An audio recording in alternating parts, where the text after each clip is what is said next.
E sâmbătă, toată lumea e acasă și mie îmi place să profit de momentele astea ca să vin la cabinet și să mai îmi fac chestii care țin de acte. Așa că hai, vă iau cu mine. Am intrat. Îmi place lumina care e în cursul zilei, liniștea. Aici e sala noastră de așteptare. Aici stau pacienții noștri.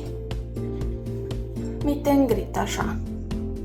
Un tamburel foarte cute. Acesta este purificatorul nostru.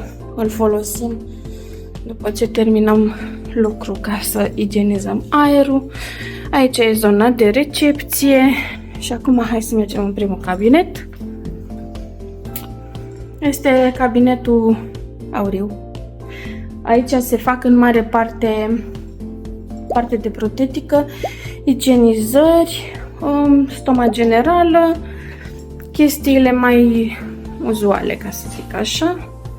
Aici avem aparatura noastră, laserul pentru tratamente parodontale. Aici este endomotorul.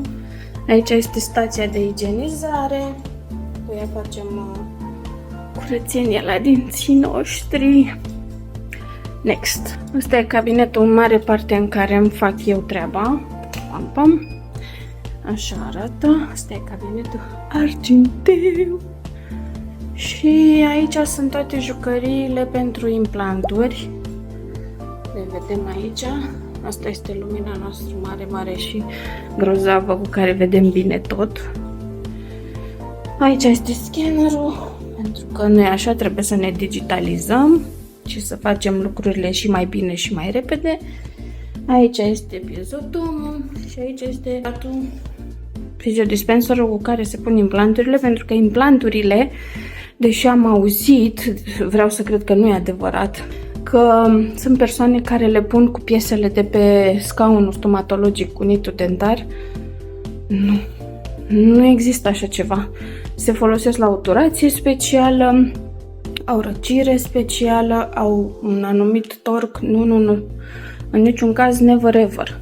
Și aici sunt două aparate care le folosim noi pentru amprente, pentru tot felul de chestii. Bun, aici este zona de magie.